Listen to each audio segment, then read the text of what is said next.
So the 2025 Divisional Round of the NFL playoffs was not only much more competitive than the wildcard round, but most of these games featured some of the craziest moments yet. You had a huge upset by a rookie quarterback, Travis Kelce showing why he's one of the best to ever do it, Saquon Barkley going nuclear, and Lamar Jackson still unable to shake his unreliable reputation in the playoffs. So let's talk about it right after.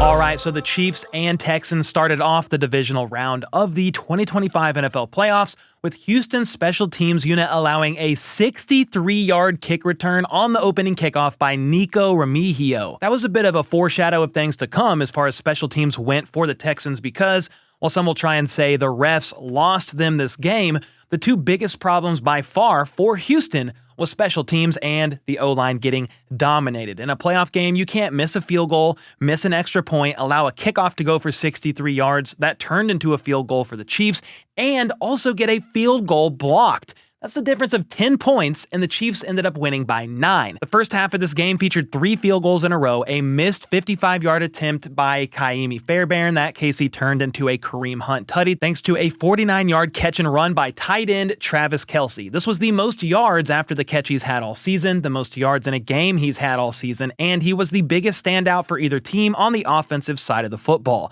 Now, the Texans did make things close for a bit when they kicked a field goal before halftime, and on the opening drive of the second half, they played a bit of bully ball, going 15 plays for 82 yards in 10 and a half minutes that ended with an impressive Joe Mixon touchdown run. The problem for Houston is Travis Kelce exists. After Kareem Hunt converted a 4th and 1, Kelce not only helped bring them into the red zone on an 18-yard catch, but caught a touchdown pass on 3rd and goal from the 11, finding a soft spot in Houston's zone coverage as Mahomes stepped up into the pocket and made a hell of a throw. That made it an 8-point game with around 11 minutes to go in the fourth, and on the very next drive, Houston surprisingly went for it on 4th and 10, with that play resulting in a sack for a loss of 16 yards. A couple drives later, KC was able to kick a field goal to go up 11 with under 5 minutes to go, and that was basically all she wrote, with the final nail in the coffin being a blocked field goal near the end of the game with Chiefs linebacker Leo Chenal, the same guy who blocked the field goal at the end of the Denver game,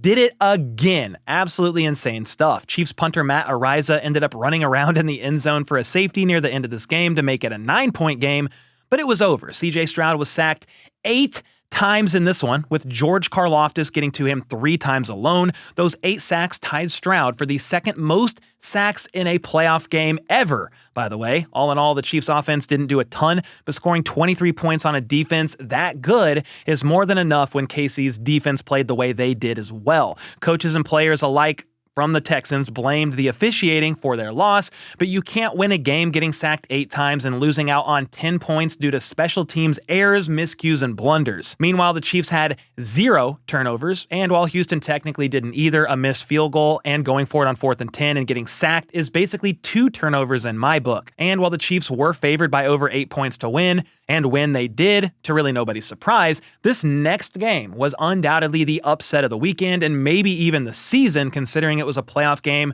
for the Lions and Commanders. Even with all the injuries on Detroit's defense, I did not see this game unfolding quite the way it did. The first half was absolute chaos, with both teams combining for 42 points in the second quarter alone, which was the highest scoring quarter in NFL playoff history. Very quickly, here's what went down in that quarter alone. Brian Robinson punched in this 2-yard touchdown to give Washington a 10-7 lead. Detroit drove the field with Sam Laporta, making this unreal one-handed grab in the end zone. 3 plays later, Scary Terry took this screen and shot through the defense like a cannon, breaking a tackle and racing to the end zone for 6. Well, just 2 plays later, Jared Goff overthrew Tim Patrick and Quan Martin picked it off and took it 40 yards to the house.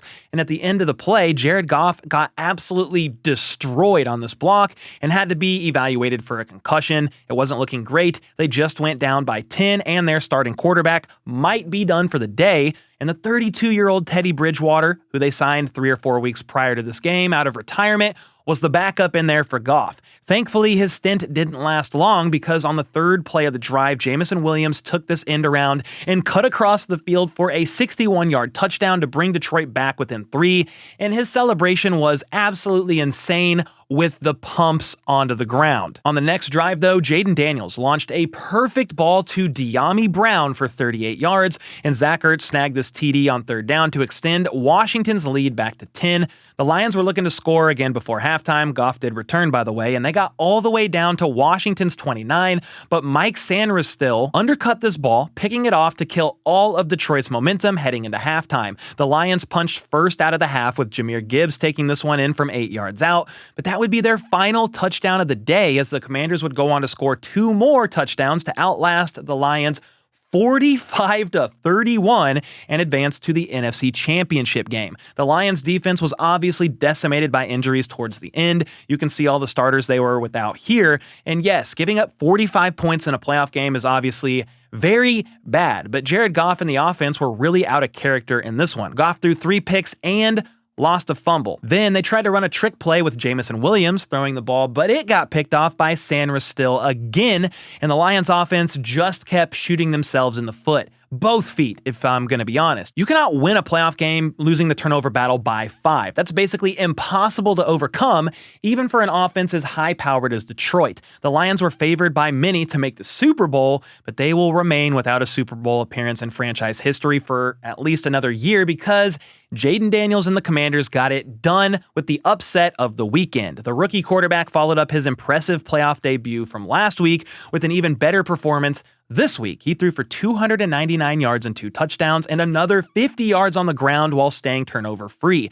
He became just the second rookie quarterback in NFL history to beat a 1 seed, with the other being none other than Joe Flacco, who beat the 1-seed Titans back in 2009. So the Commanders keep their magical season alive, winning their second playoff game after going the last 19 years without a single postseason win. They'll be heading to Philly to take on their NFC East rival for a chance at a Super Bowl appearance. No rookie quarterback has ever even started in a Super Bowl, so it's definitely not going to be easy. Speaking of the Eagles, they survived the Rams on Sunday afternoon, though it did get dicey near the end. The snow was starting to accumulate in Philly in the second half, and the place was looking like a snow globe by the end of the game. Late in the third quarter, Jalen Hurts was sacked for a safety, which put the Rams within 1 point, and they proceeded to piss away a golden opportunity here. Kyren Williams was going to pick up a first down on this run, but Jalen Carter, this man has made so many plays in this game, a great draft pick for Philly. Jalen Carter punched the ball out, and Isaiah Rodgers scooped it up, bringing it to the 10-yard line to set up a field goal a few plays later. Then, on LA's next drive, Stafford was stripped on 3rd and 10, and the Eagles again recovered. The Rams defense held strong again and forced them to get another field goal, which they managed to keep it a 1-score game, 22-15, so that was nice by the defense. Then with around 4 minutes left in the game, Saquon delivered the apparent knockout shot, the kill shot to be exact, breaking free for this 78-yard touchdown to make it a 2-score game. That was his second long touchdown run of the game, by the way, because in the first half, he exploded for a 62-yarder. Yeah, this man is a freak of nature, and he finished with 205 yards and those 2 scores. When they played each other during the regular season, Saquon had 255 rushing yards. So in 2 games against the Rams this year, he rushed for a mind-boggling 460 yards and in total had over 530 yards from scrimmage and 4 touchdowns. Wild. Anyway, he did pick up a bit of a wrist injury during the game, but it got wrapped up. He went back out there. So I think he should be fine, but that's something to monitor throughout the week. And just when you thought this game was over, even when Jake Elliott missed another extra point after that long touchdown from Saquon to keep things to a 13-point game instead of 14, the Rams quickly marched down the field with Colby Parkinson catching this touchdown to bring LA within 6 before the 2-minute warning. They shut Philly down, forcing a 3-and-out, and got the ball back with a little over 2 minutes left and a chance to go down and win the game. They started out great, picking up multiple first downs and getting all the way to Philly's 13-yard line. This was a game. However, Stafford was then sacked on 3rd and 2, and on 4th down, he couldn't connect with Puka Nacua, so that was all she wrote. Game over. Eagles win 28-22. The interior O-line really imploded on the last couple of plays. On 3rd down, they allowed basically a free rusher to Stafford. Jalen Carter is a dog, so credit to him as well. Then on 4th down, pressure once again forced Stafford to rush his throw, and he was clearly off target. game over. I'll give credit to Stafford, though. Aside from that fumble, he played a hell of a game with over 300 yards and 2 touchdowns and did give his team a chance at the end. The Rams' young D-line was balling out, following up their 9-sack performance against the Vikings last week, with 7 more against Jalen Hurts in yesterday's game. Their star rookie defensive tackle Braden Fiske left the game in the first quarter with a knee injury, though, and didn't return. So hopefully it's nothing too serious that would cause him to miss time next season, but I can't help but wonder if that also hindered the Rams' defense against Philly's explosive run offense with Saquon and Jalen Hurts. Have to give credit to Philly's defense as well, though. They got home to Stafford 5 times in this one and forced those 2 fumbles, which is probably the reason they won in the end. It was another very modest showing for Jalen Hurts in the passing attack, but when you rush for nearly 300 yards on 8.4 yards per carry and 3 touchdowns, you don't really need to toss the ball a ton. Plus, Hurts himself was a part of that equation with 7 scrambles for 70 yards, including a 44-yard house call early on in the game. They'll be hosting the Commanders in the NFC Championship game, as I already mentioned, and I'm anticipating that to be a hard-fought one-score game, just like their 2 meetings in the regular season were. A couple players to keep eyes on this week, though. That's going to be Eagles rookie corner Quinyon Mitchell, who left Sunday's game with a shoulder injury. However, Jordan Schultz reported that the Eagles are